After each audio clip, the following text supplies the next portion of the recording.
I just can't get over this. She comes to the Invictus Games to be with Harry.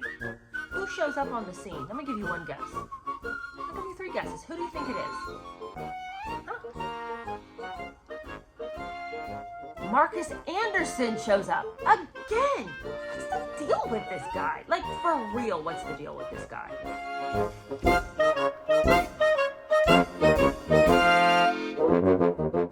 Good morning, how are you? Welcome to another episode of Revenge Review. My name is Cheer Denise, and in today's episode, we are going to cover two chapters, hopefully. I'm going to go through them as succinctly as possible to get us through some of this material that I think is super interesting, but it's just, we got a lot of ground to cover. The first chapter is called Spotlight. It's sort of a bridge between a Vanity Fair chapter that we had just finished reading last time, and it's going into the engagement period, not the literal engagement, we've already covered that, where he gets down on one knee and gives her the ring that she probably changes, but more like the engagement period, those 6 months where they were trying to help her learn how to be a royal. I mean, this entire chapter completely disproves the statement that she gave in the Oprah interview that she didn't have any help at all. Not one person tried to guide her. Not one person came to her aid. She had more assistants, more aides. She had like 14 people literally assigned to help her figure out royal life. So if you can't get help from 14 people, ain't no one gonna help you. It's so frustrating that everyone could see, and that he somehow was the only one who couldn't seem to understand what was happening. So frustrating that every single person in his family was like, I want to pump the brakes here, Harry. She's really hard to get along with. He just could never see it. Nobody thought she was an addition to the family. We left off last time where the whole family is subdued about the article that had come out in Vanity Fair. And the whole family is like, well, what are we going to do now? I mean, clearly there's nothing we can do. She's just going to go on her merry way and do whatever she wants. So why even bother? Now, it's early September 2017. Kate has just become pregnant for the third time, and as was her misfortune, every pregnancy is terrible. She gets so sick. So you can imagine that as she's suffering through yet a third pregnancy in the same manner that she suffered all along, she's probably going to reduce her social calendar and try to just take care of herself and get well. Tom Bauer writes that, prone to sickness and pregnancy, Catherine understandably curtailed her public appearances. But then, more importantly to Meghan, since the Vanity Fair article had increased the Cambridge's suspicion of Meghan, the actress discovered that her neighbor in Kensington Palace had even less time for her than before. So, couple it with the fact that, she could very easily say it was a pregnancy, and I mean, it was. She was very sick. But also, what a great excuse not to have to hang out with this person who you are like, I don't like you, and I think that you are a great big fake. So, excuse me while I go have my morning sickness. By then, this is so interesting. By this point, Harry has begun to trot Meghan around to family members so that they can get to know her. And he had introduced Meghan to Diana's two sisters, Jane and Sarah, and Diana's best friend. What is wild to me is that he assumed everyone would also buy the whole Meghan is Diana 2.0. She suffers the same. She's the same innocent thrown into an ocean of royal uppityness. And he tried to point out to Diana's family and friends, isn't she just like Mommy? Don't you see it? And they were like, no, not even a little bit. And he was disappointed because no one agreed that his vulnerable mother had anything in common with his girlfriend. More discomforting for him, they thought Meghan would not fit in with the royal family. Like immediately they were like, no, it's not going to work. And the thing is that every newcomer has had their problems in the royal family. It isn't like, Meghan was the only person to struggle to fit in. Sarah Ferguson had her troubles. Diana had her troubles. Princess Anne's first husband had his own issues trying to fit into the family. The Middletons had also suffered some hostility from different people in the palace who thought maybe that they weren't good enough to be there, and William had to have some words.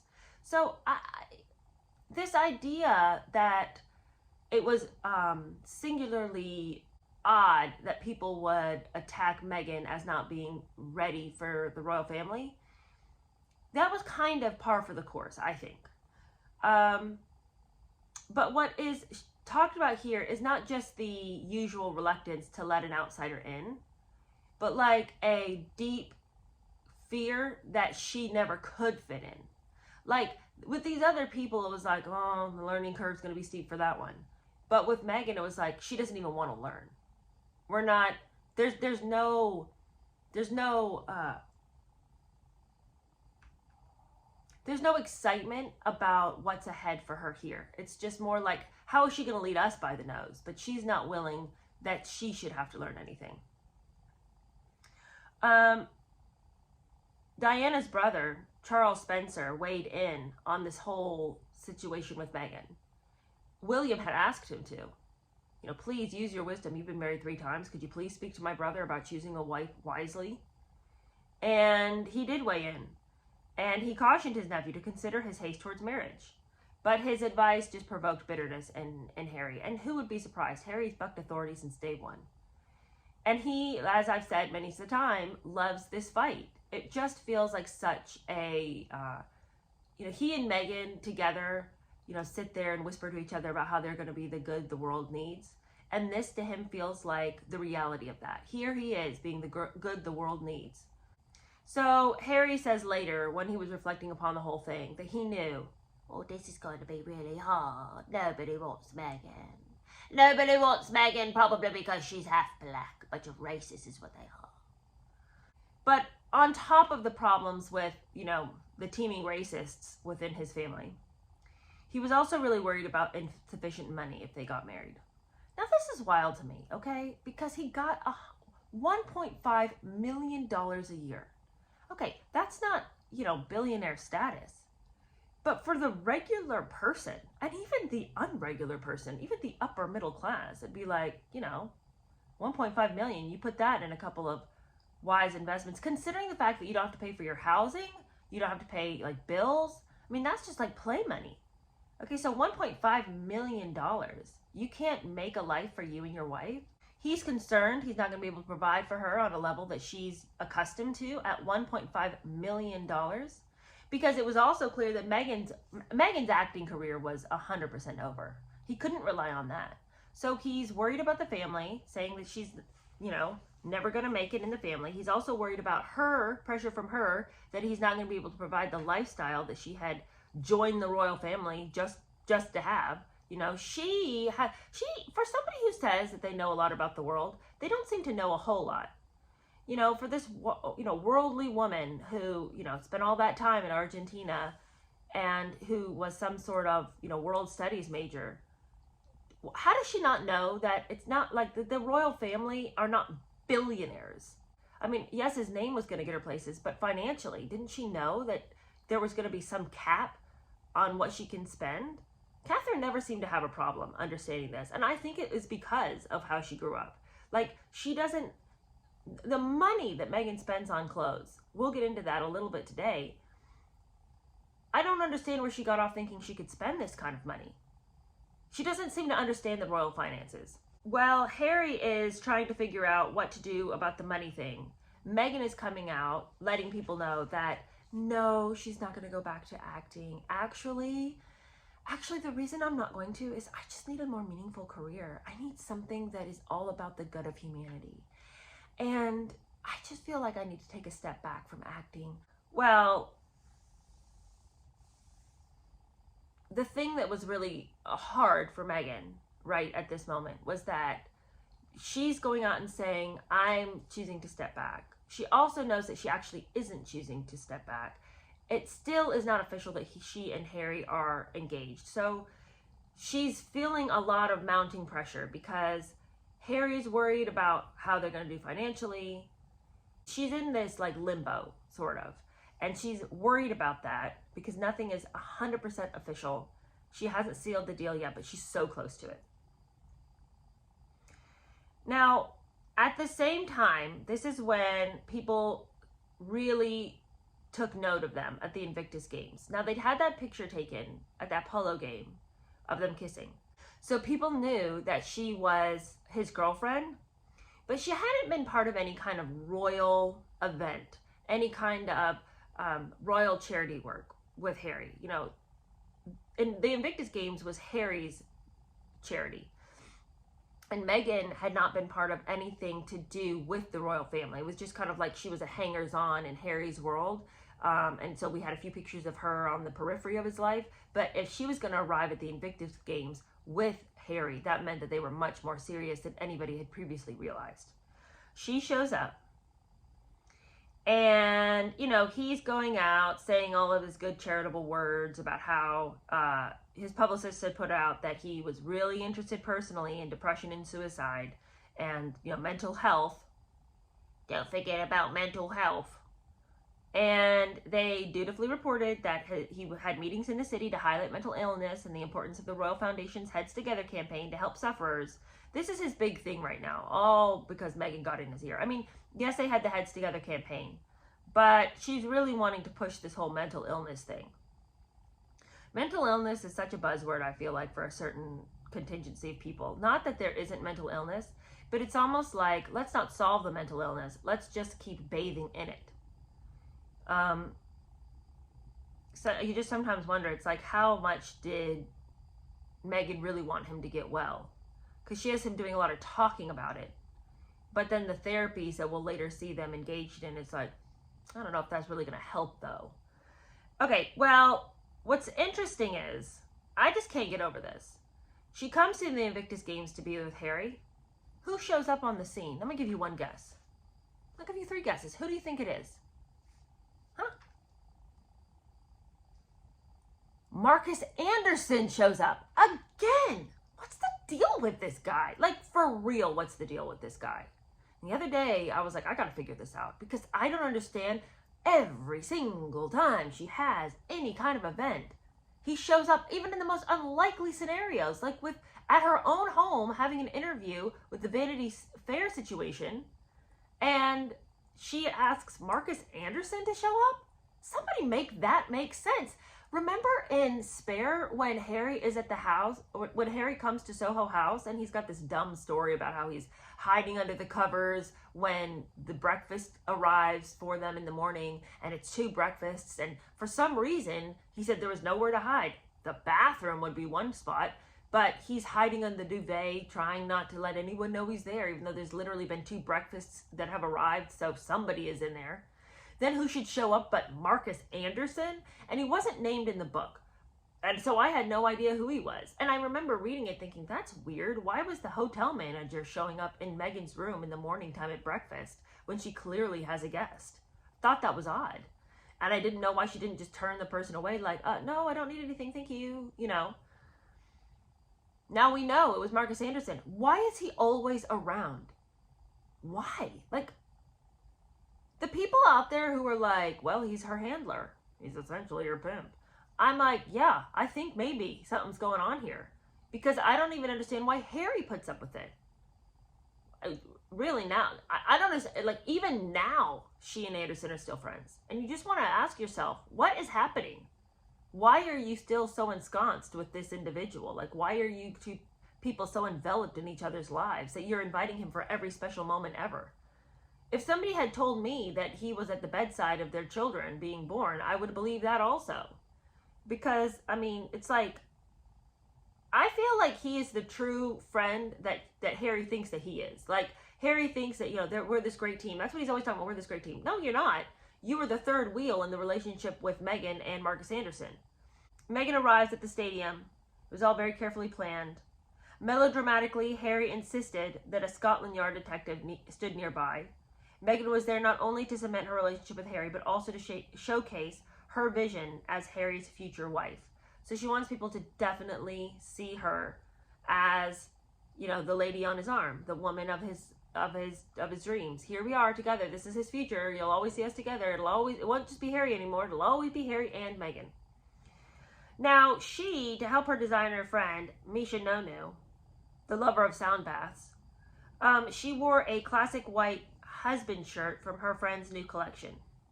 Praised by some for wearing distressed mother denim jeans to soften the look, others criticized the deliberate tears in the fabric to suggest, I don't give a damn.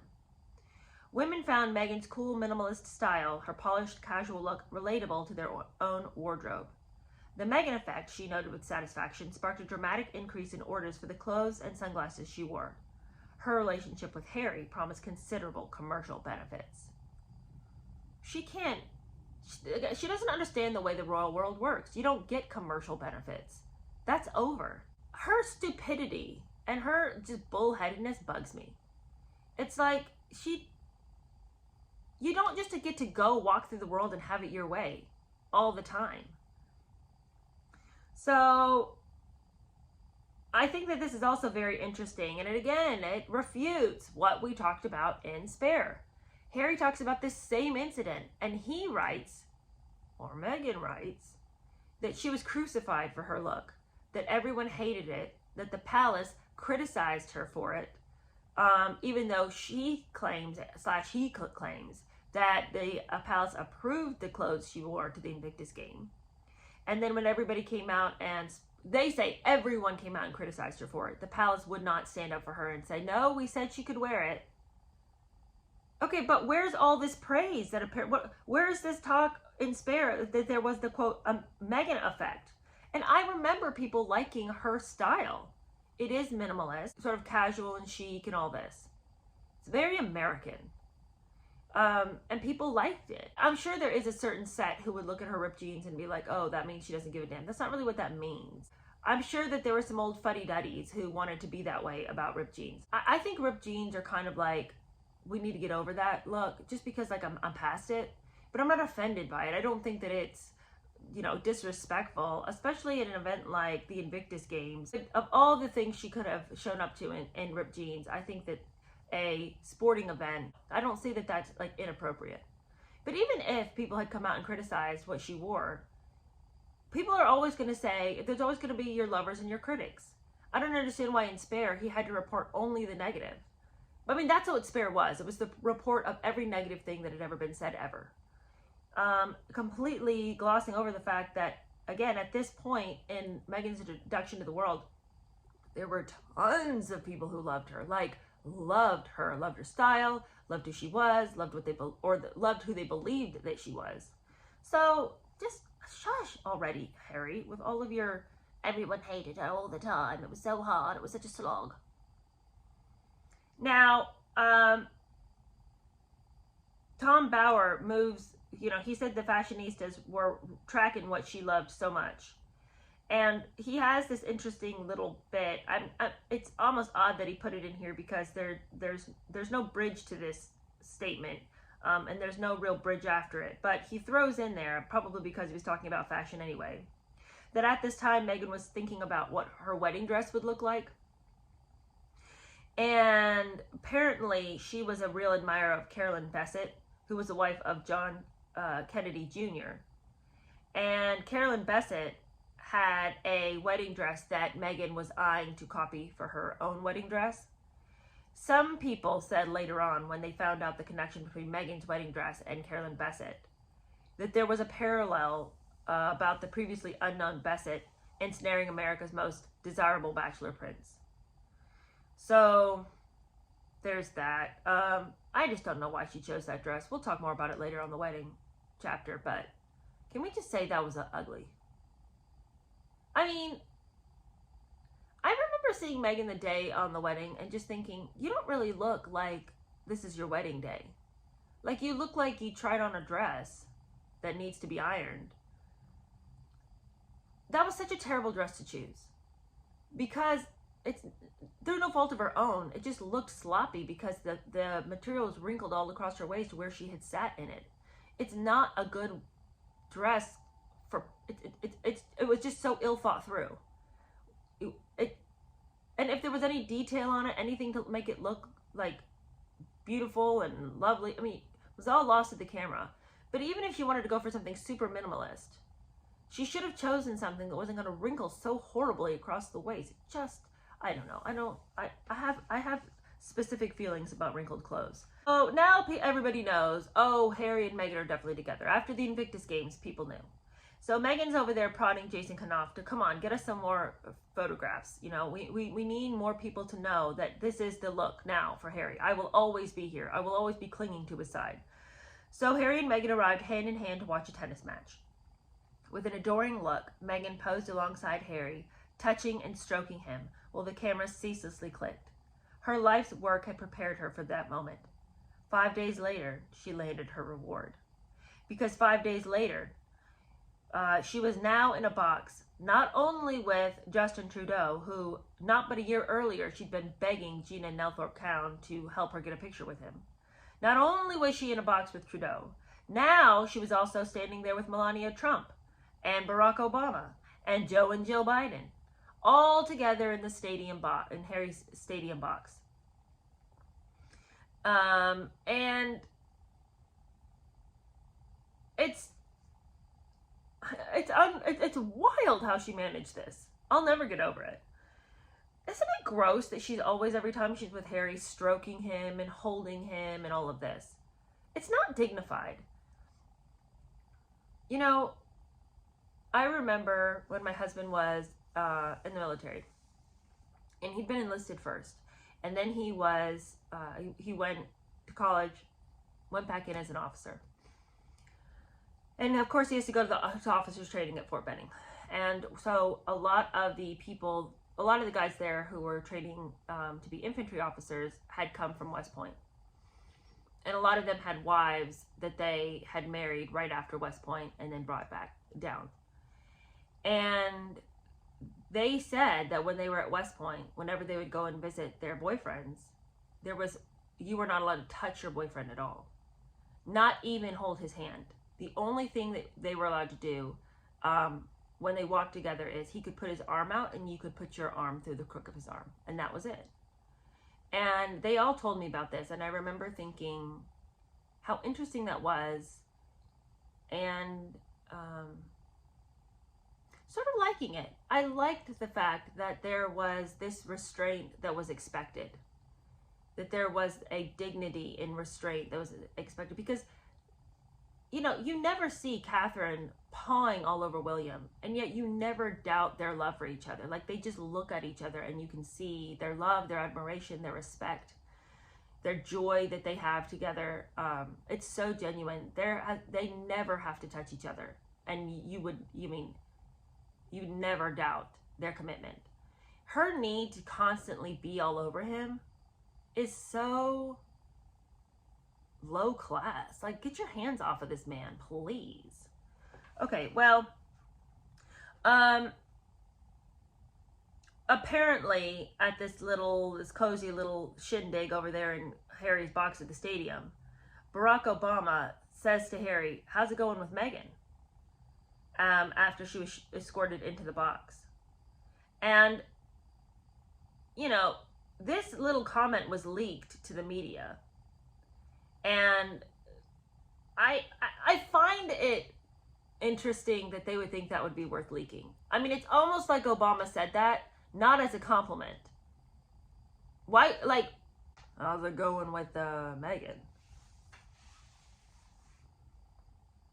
I don't know. He doesn't know Meghan as far as we know. So why would he ask that? Unless you knew somebody, that's just not a question you would ask. There's like a knowingness to that question. I find that not something I would leak. But apparently it was leaked to the media. And there were photographs of Doria, who was also there, laughing with Harry in the box. And it all confirmed Meghan's status. Here she was with her mom. They were so close to Harry that they were just sitting in his box with all these famous people. And the message to Buckingham Palace from Toronto was uncompromising. Their marriage plans were irrevocable. Don't even try to stop this train. It's coming roaring down the tracks. Now, Meghan's trying to get ready to move. So she calls Daddy again. "Daddy, I need you to come up here and help me."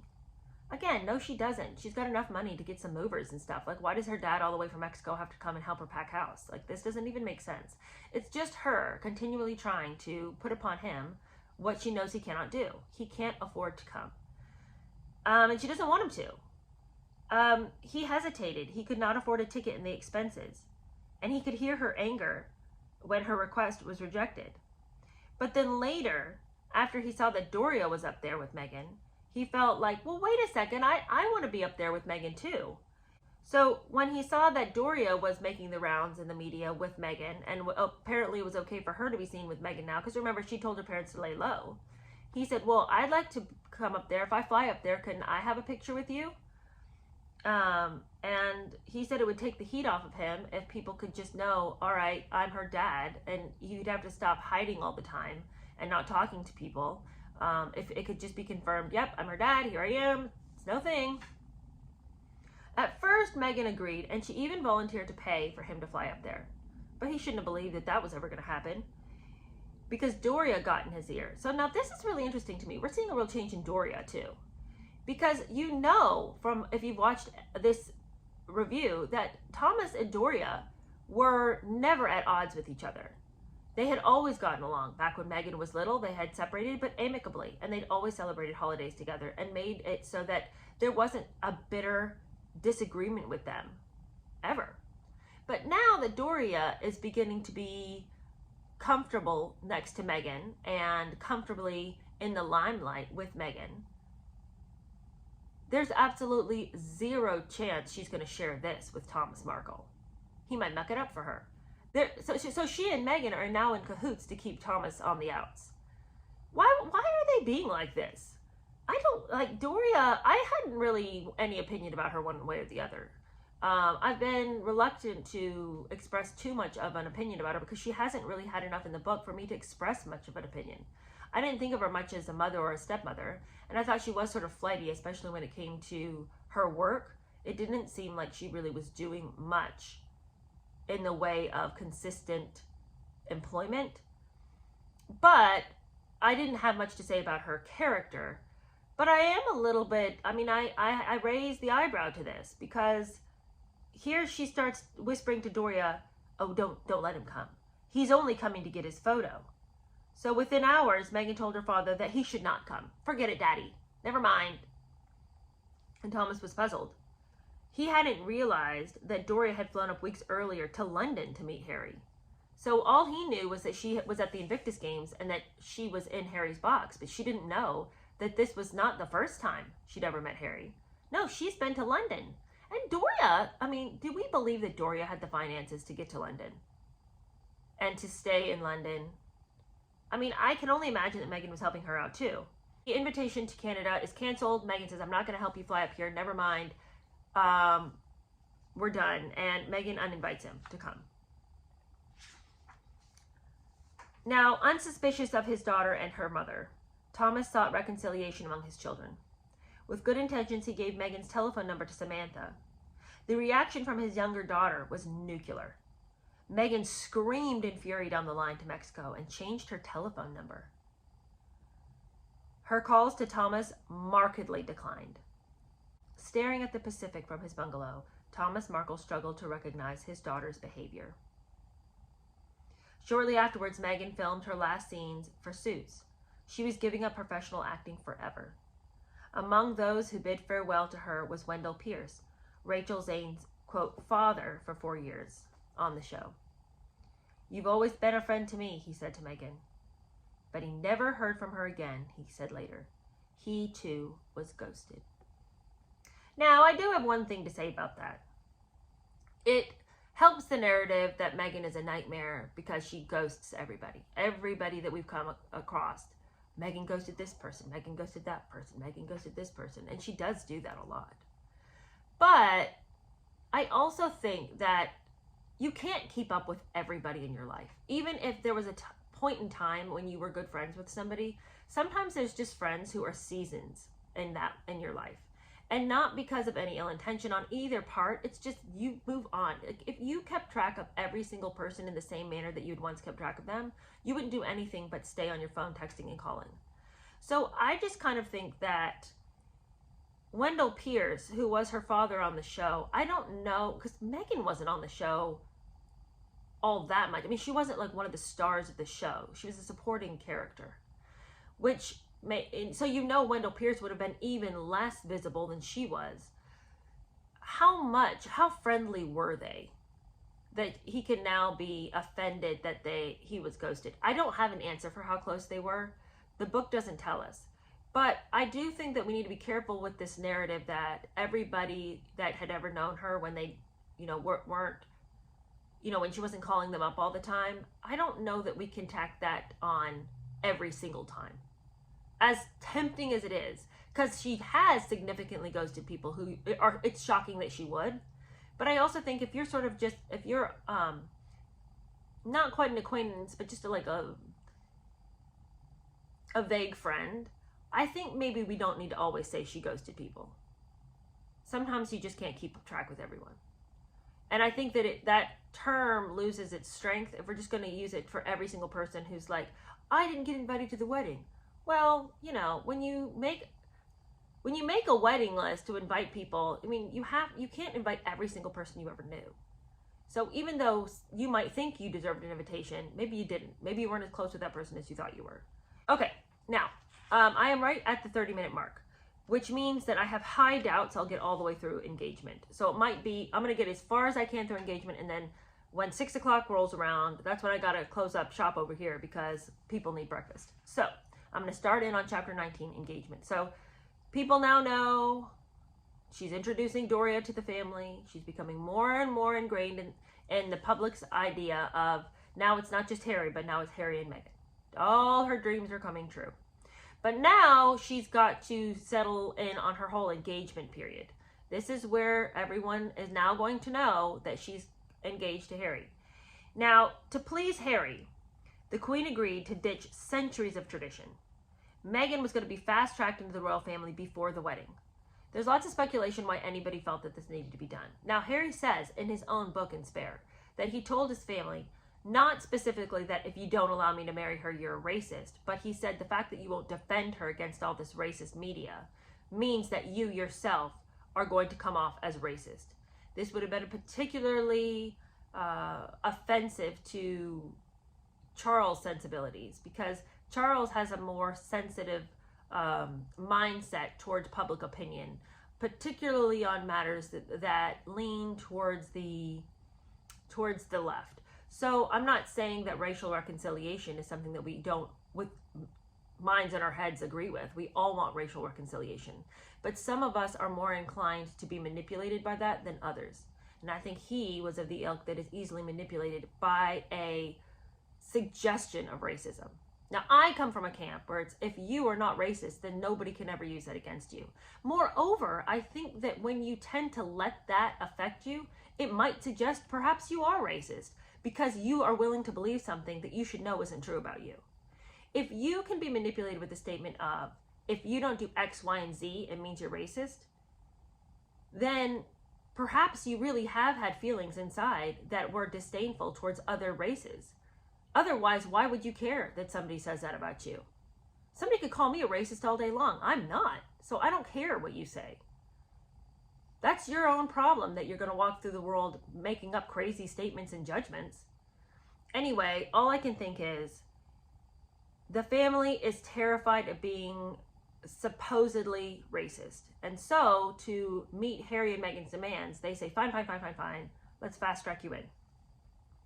2 weeks after the Invictus Games ended, on the 12th of October, Harry introduced Meghan to the Queen in Buckingham Palace.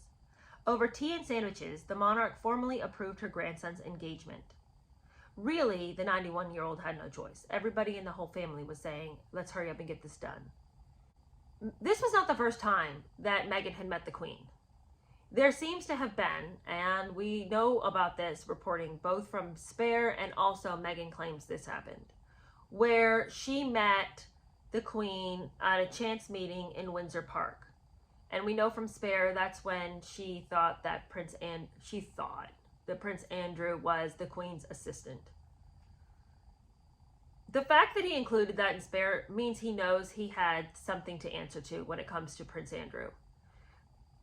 You know, there's all sorts of rumors that Meghan and Prince Andrew were involved, or that she was involved in the same circles where he was getting services performed, and that she was already well aware of who Prince Andrew was. So the fact that he wrote about it in such a sloppy and weird and contrived way to sort of address those issues that she didn't even know who he was, I mean, it only speaks to the fact that 100% she did know who he was. But anyway, that's aside. All I'm saying, we know about the fact that Meghan has met the Queen before. And that's when she gave, she tried to give that, little unrehearsed curtsy. We know her sad sack story on that. But now this is where they're formally meeting, and she's giving her blessing on it. We know the queen did not want to give her blessing on this, but we also know that she understands that the child is bullheaded and cannot be convinced otherwise. So why fight the inevitable? Now Harry has this little, Harry is so annoying with how just his ignorance, I think, is one of the most frustrating things about him. His belief that animals somehow have signs and signals. How many animals did we encounter in Spare who he thought were bringing him special messages? Outside of a Disney movie where birds are singing to Snow White and talking to Sleeping Beauty, I cannot understand where in the world a person could come off this. You want to talk about a Disney princess? It isn't Meghan, it's Harry. He wants to tell a little tale where the queen's corgis, who had previously barked at him all his 33 years, laid down at Meghan's feet and wagged their tails. And Meghan, of course, described the scene as very sweet, but we know how Harry feels about animals and how he thinks that they give us signals.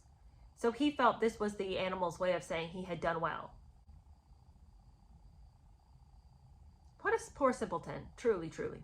Okay, well, 1 month later, Meghan finished packing her belongings in Toronto and flew to London to start a new life, which she always calls a chapter. This is the new chapter in my life, which I think is so telling, because chapters have endings.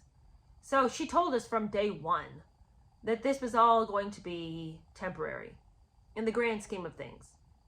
And I think, of course it was temporary being in the royal family. I think everybody realized that very early on she was going to try to drag Harry back to California. But I think even Harry is his own chapter. I want it, like, the inevitable to just hurry up and happen already. Aren't you just ready for that relationship to be over? Because I want to see what's going to happen next. What's it going to do next? All right, well, anyway. Successful entry into the royal family required effort and imagination. As I've already stated earlier, all the newcomers had troubles. The Middletons, Diana, Sarah Ferguson, Mark Phillips. Everybody who came into the royal family had to have their own little struggle fest. But after the struggle, if you could play your cards right, everything was going to be okay. Because people knew that there's always a struggle for the new people, they tried to help her because they knew, British people have had a hard time coming into this royal family. This American, she's going to have double the trouble. So palace officials agreed that to ease her transition into the family, she needed guidance about the restrictions accepted by all members of the royal family. Harry would claim that he had forewarned Meghan. You know what you're letting yourself in for. It's a big deal. And it's not easy for anybody. All right, Harry. Well, maybe you should have stressed that more, though. Because what I think is, I don't doubt he said that. But what I think he said was, it's going to be hard. But I'm here for you. And, you just need to keep being you. They'll love you. You just be you. They'll love you. Well, Meghan being Meghan is not what the royal family needs. They don't, that's not going to help them. So I think that he might have said, it's a big deal. It's not easy for anybody. But I don't think he said, it's going to be hard for you because you have to change. He acted like you're going to go in. You can always be you. It's going to be rocky, but no one's expecting you personally to change. I think, too, that he had misguided ideas about how much she was going to be able to do. Like, I think he knew, yes, okay, these are the restrictions. He was clearly well-versed in what the restrictions were. But I think to a certain extent, he also thought that because he was becoming a lesser and lesser royal, he might not need to stress too much with her that it would be hard because, well, we're probably going to be able to do whatever, Regardless of what he said, no one directly asked Meghan whether she understood that the British monarchy had only survived because it had been seeking to remain soberly uncontroversial.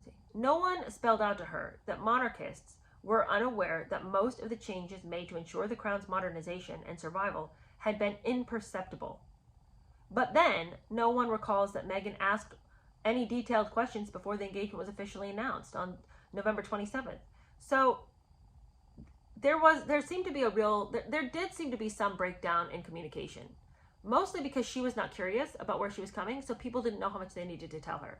At a certain point, you don't want to over-explain things to people. I mean, surely, they thought, she knows she's going to have to change her lifestyle if she joins us. So to continually to sit her down and belabor a point they thought she must already have accepted because she wasn't asking any questions, I can understand why there was this breach of communication. And again, she wasn't going to ask any questions because she didn't care what the answer was. Now, this is the thing that blew my mind, among many things.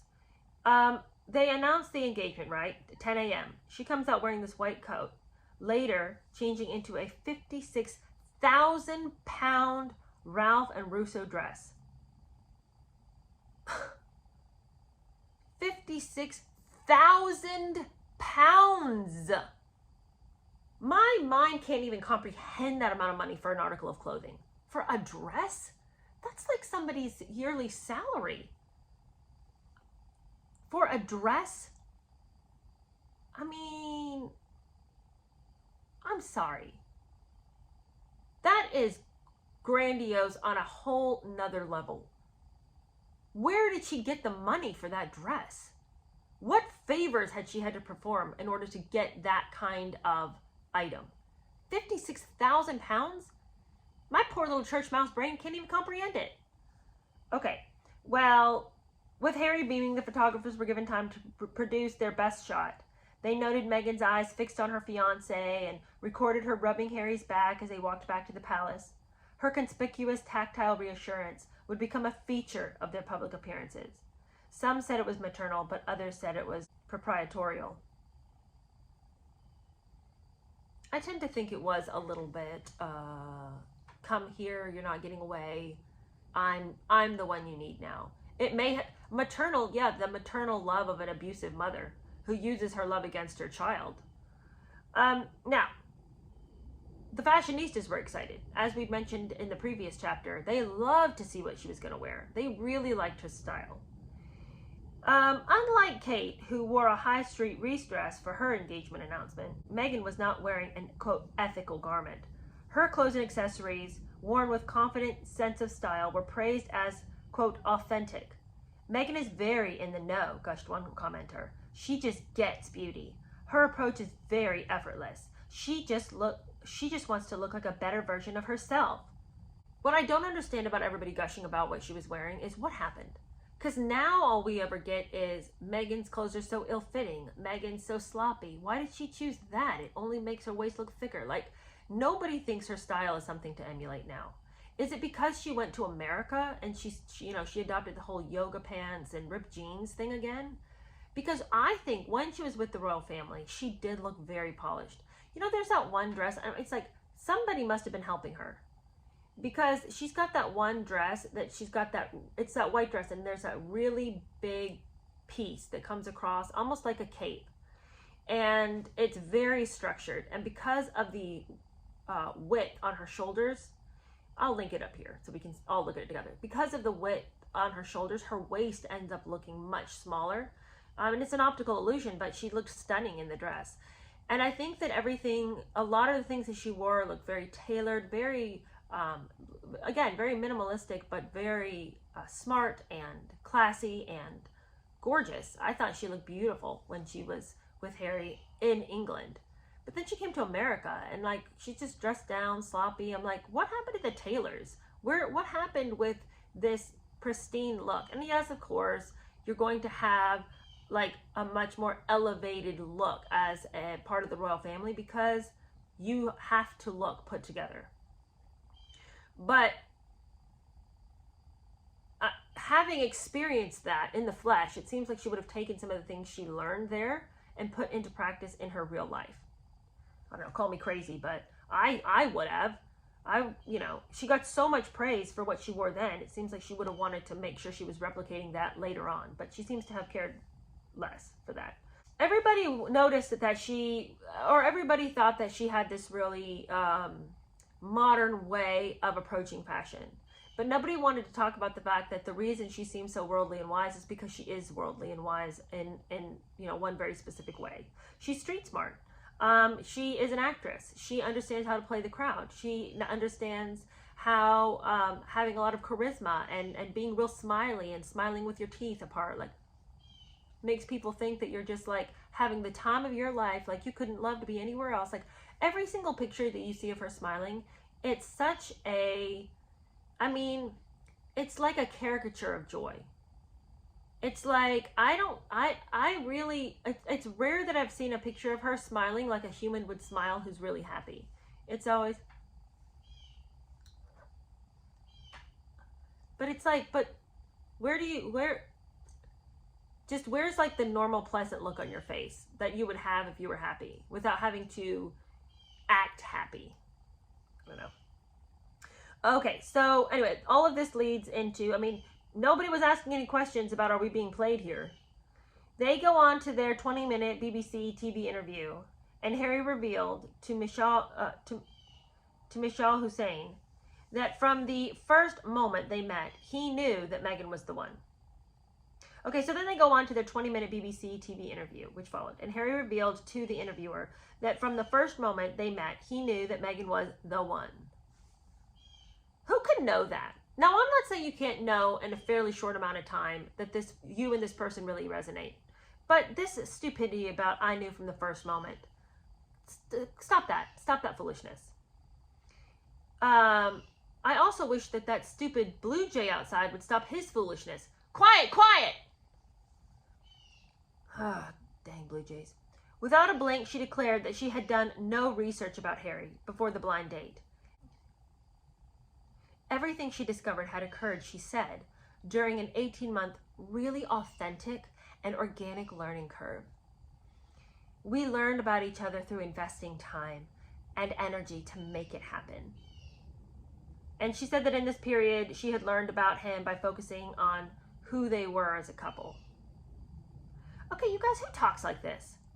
Nobody talks to you about their relationship by telling you how it was, we're together and it was all through being very authentic and having an organic learning curve. This word salad is the talk of somebody who does not know how to be a human anymore.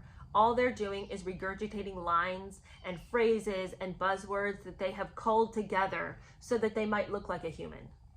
This is not the way people talk about their love. It is a very, very, really authentic relationship. We have a organic learning curve happening here.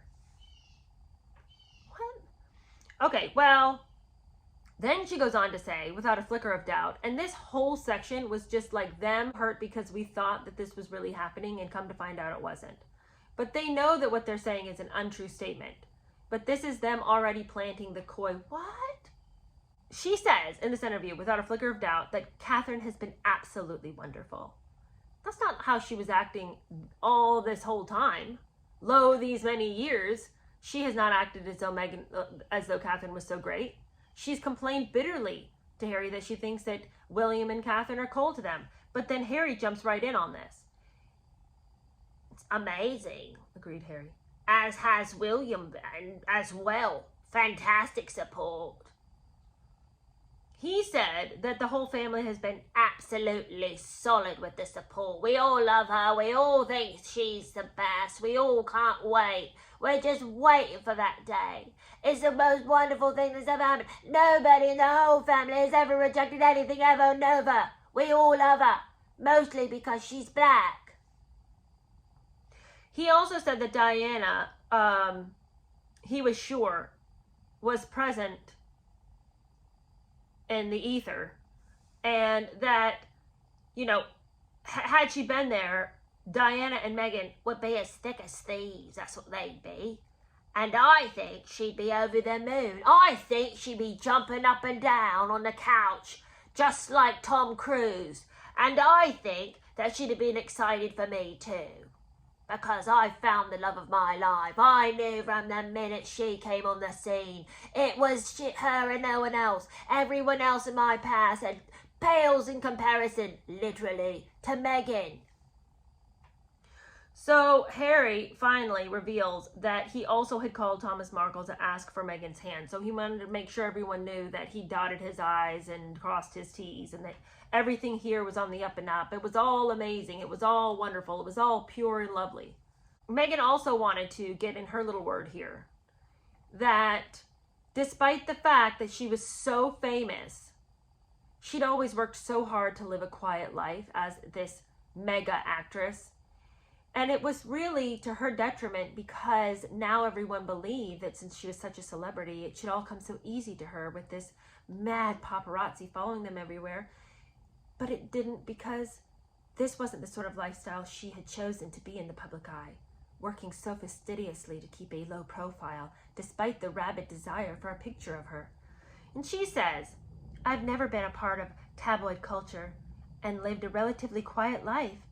There's a misconception that because I worked in the entertainment industry, this is something that I would be familiar with. I'm not. I'm such a discreet person and so quiet and unassuming that to be in the limelight all the time is quite a journey for me. A learning curve, you might say."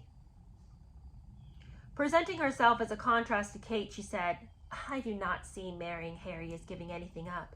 I see it as a change. It's a new chapter." And she kept saying that she wanted to use her new platform with Harry because she said they both had passions for wanting to make a change for good. And there's just a lot to do. Oh, you don't say. At their first meeting, they agreed about the different things they wanted to do in the world and how passionate they were about seeing change. Harry goes on to say, "We're a fantastic team." Not as fantastic as her and Anderson. And he says, "Over time, we hope to have as much impact as possible." You might want to start with working more than an hour a week with your current foundation. Just an idea. I'd also wish that he could name one accomplishment he and the dream team of he and Meghan have accomplished. What exactly have they been up to? What wild things for good have they hustled about the world to do? Quite frankly, he on his own did more good than he ever did when he met Meghan. As soon as he met Meghan, his philanthropic star began to dim. He hasn't been back to Africa. He loved Africa. Why is he not there? And according to Meghan, that's the land of her people. So it seems like she would want to hustle back and help those at home. Meghan added, "Once you have access or a voice that people are going to listen to, with that comes a lot of responsibility, which I take seriously." Yeah, I should hope so. See, what kind of a statement is this? I mean, obviously you should take it seriously. What, are you just going to not take it seriously? Like, that doesn't even need to be said. This is exactly like when you buy a bottle of juice and it says on it in real proud letters, 100% real juice. You know, or some other dumb food packaging where they're like bragging about the fact that the food inside the package is real. And it's like, well, that's the least I expected. I should hope so. And that's how I feel about Meghan over here. I have a platform and I take it seriously. I take it seriously that I should do some good in the world with this platform that I have. Well, what, are you planning on going out and doing bad in the world? Why are you even saying these stupid words? Stop talking if you don't have something to say, Meghan. The subtext, though, to the entire interview was that she was going to join the royal family, but she was going to campaign for the things that mattered to her, and she was going to ignore the royal gospel of uncontroversial impartiality. That's not what she was here to do. If she wanted to do something, she was going to do it, and she was going to take Harry along for the ride. So, okay, we are not done with engagement. So we're going to have to pick up on engagement and do our other chapter next time. So that's just part one of the engagement chapter, and we'll finish it up. But I find Meghan to just be a sickening individual. A sickening individual on every level.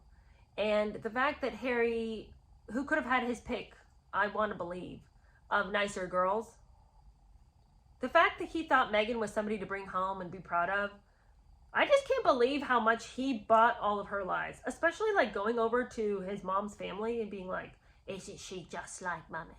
No, she's not at all. Not even one tiny little bit. Not even one iota is she. And like, what is this, you know, they would be thick as thieves and they would be jumping up and down on the couch and they'd be so excited. Like, what is that? What's that analogy? Just the simpleton way that he says that. He's so childish. There's just something so stunted about the way he expresses himself. And truly, if there is something going on with him mentally, then it's to my shame to note it with such a snark, I guess. But as far as we know, there's not something diagnosed about him that would slow him down. But just some of the things he says, I'm just like, oh man, oh, it's real good you're part of the royal family, because I just don't know how you would have survived on your own out in the world. End of the chapter. Well, that's the end of this. I will see you guys later this week. And thank you all so much for your support. Thank you all so much for everything that you have said in the comments that is so supportive, everything that you have done to send these videos to friends, to subscribe, to hit the bell for notifications. Thank you so much. As we get closer to that next book, I'm going to, again, request that you do ring that bell for notifications, because I don't know how the algorithm is going to do when I shift talking from the royal family. Now, we're not really shifting the idea of the channel. We've always reviewed books, but because the topic of the last 2 books have been about the royal family, I don't know how the algorithm will feel when I start talking about other things. So if you really enjoy this channel, just make sure that you hit that bell for notifications so that you'll always get our videos. And I'll remind you too later when we get to stories I tell myself, just so you can keep having story time. All right, y'all. I'll see you later. Bye.